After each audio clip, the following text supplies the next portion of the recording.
Zoe? I'm not saying that Trimet is wanting to discriminate against some of its constituents, but that is how it is sounding to me when on the Committee for Unaccessible Transportation.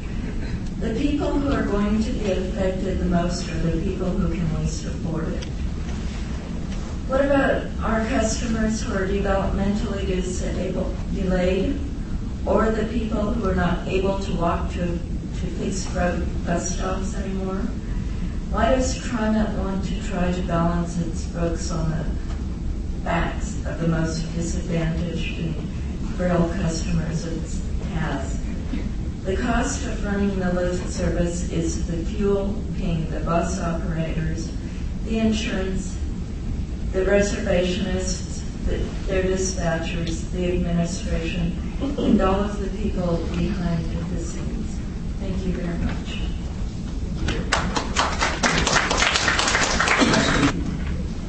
Just one question about Michael. Yes, ma'am. If I understand what you're asking the board to do, you said for us to reconsider, give additional time. I heard that, but then in terms of a fare increase, I wasn't understanding that. You're saying the first year there should be some fare increase, but you weren't quite sure what that number is, which is fair enough. I just want to make sure I understand. Yes, ma'am. And again, from what I've heard prior to this proposal from the community, is they were willing to accept anywhere from some at 5 cents, some up as high as 20 cents. What they're going to be willing to accept at this point, as we try to reach out to the full community, I can't share. I don't want to make that statement. Thank you. Hi, my name is Barbara Dirks. I'm the co-chair of the Connecting Communities Coalition. We're a cross-disability organization that works to eliminate barriers and to open up possibilities for full participation in the community. And as you know, transportation is a major issue for us. So what we're asking at this point is actually reiterating the first point of my being is that you delay the first reading of this proposal. This is new. You need to get as much comment as you can from our community. So that's what my request is that we delay that reading. Thank you very much for listening. Thank you. The next two presenters are Amy Joyner and Norma Wagner.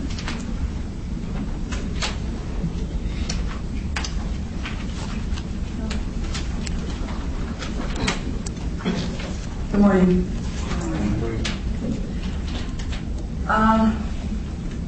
I wanted to, the first time I spoke to you guys, I asked you to consider the word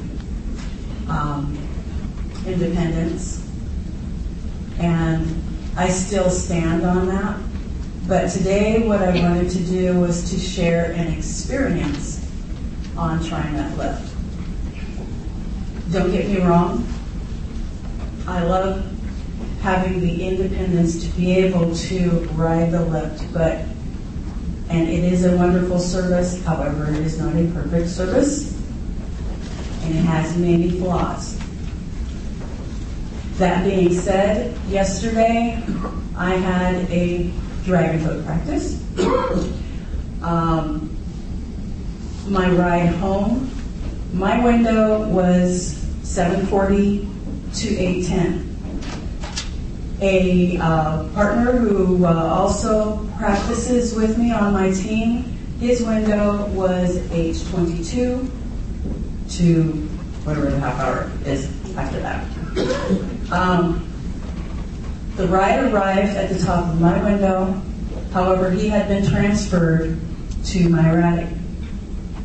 He was not ready to go because it wasn't time for his window. So we waited from the top of my window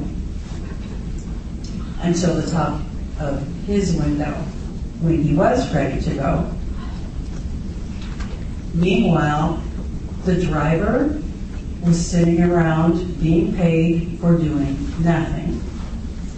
And the vehicle was running from the entire time that he was waiting.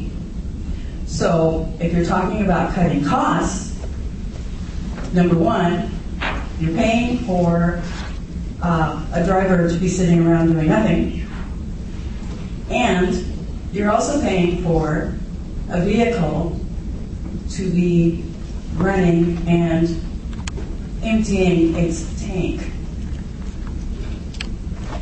That's not cost effective at all.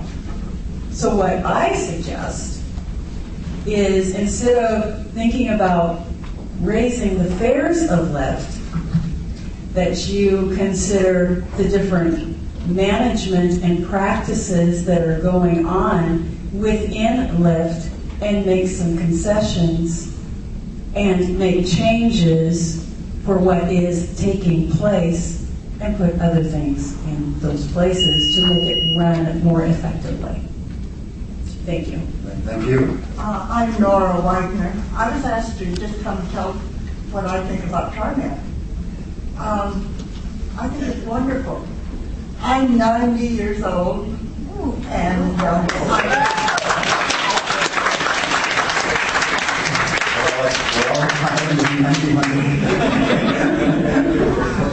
anyway, I go around all over. I found out how to use Trimet with one of your representatives, and I've had two of them come to my place. They come to my place and ask me where I want to go. They would talk about how to do it, and I had never done anything like this before.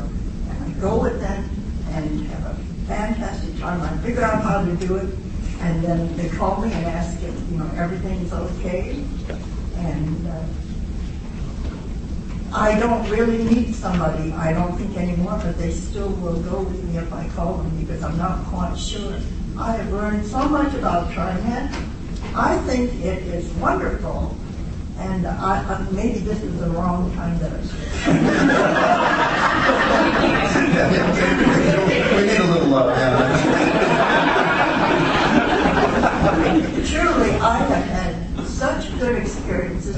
The bus drivers are wonderful. I got on the wrong bus going the wrong way the first time I got on, and fortunately, there were no other passengers. He turned around and took me where I was supposed to go. Who does that? I just think that everything that I've had with the Trimet has been fantastic. I don't have anything more to say. Thank you for that. I'm Lloyd, and I'm proud to say that I am a native Portlander, and I also would like to say, Lynn, I love you. I love you. I'd like to marry you right now.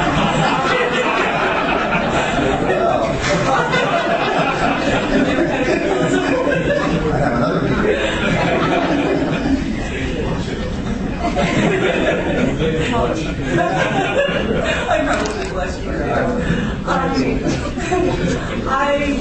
And if I go on, it's because I ride the lift. Not because I ride the lift, but I qualify for the lift because I have brain injury. So I'm here because I don't want to see the lift fares increase. Now, I do realize that, eventually, it should happen. Maybe a nickel, maybe a dime. I keep on hearing, the economy is getting better, but it's not. If it was, the people behind me, a lot of them are on disability, Social Security, they'd have their increase by now. They haven't received a raise in how many years? 3 years, something like that? Okay, me, I just lost my job. I'm not on disability. My unemployment is less than my rent, so I'm nervous. I can't believe I'm nervous. I usually talk all the time.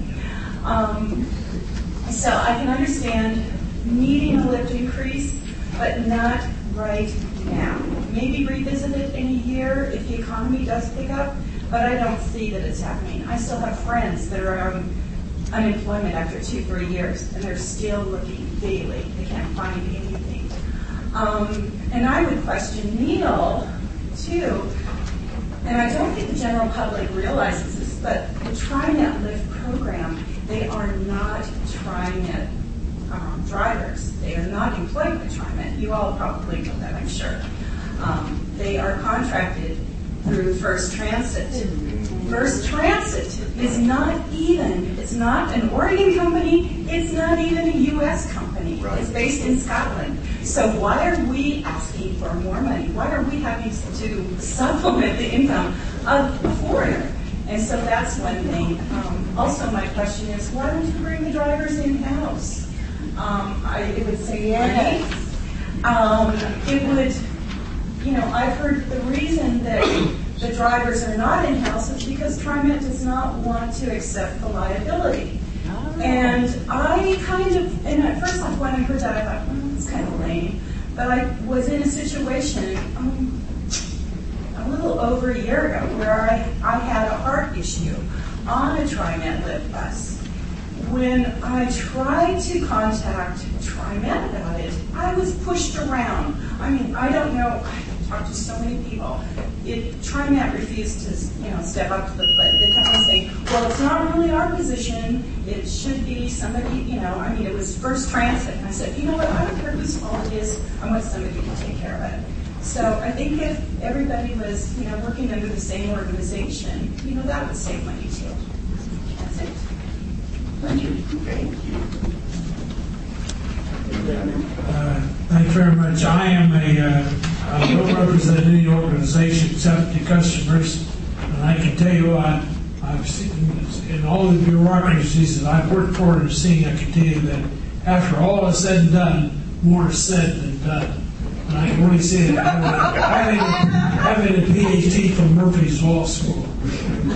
But I can tell you this, that this is not an opportune time for putting the burden upon elderly, disabled, and veteran too, putting the burden of raising rates upon those of us who are least able to pay for that raise.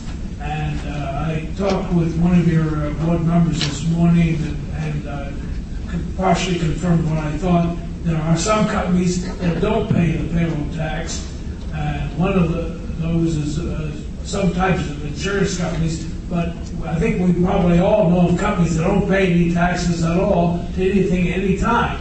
And some of them make billions of dollars. But that's a side issue. The issue is that I would like to request that you do not put the burden upon the raise that you request upon the people who are least able to make the payment. And I can tell you now that my power costs have gone up, my food prices have gone up, and other things have gone up, and another cost raise is not what I'm looking for. Thank you. Thank you. Spencer.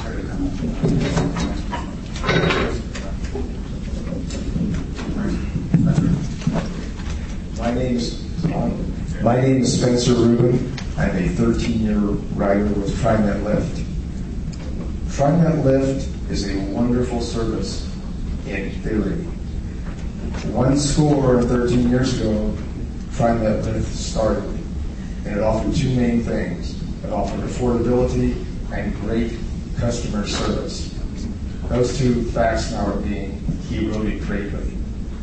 Fares are increasing every year.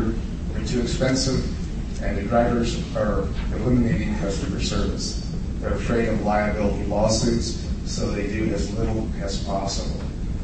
So let's put the customer service back in customer service. I'm going to change from what I plan to say a little bit.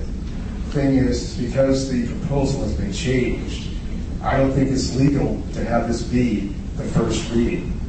So there's no big rush, as one of the earlier presenters was saying, to have this finalized the next month or two. It's not going to be enacted until January. So also, let's do 1 year at a time. We don't know what it's going to be like in 3 and 4 years. When the United States government actually has a budget, they don't do it 3 and 4 years in advance. It's an annual budget. So let's put the customer service back in customer service, and let's not be a first reading. Thank you very much.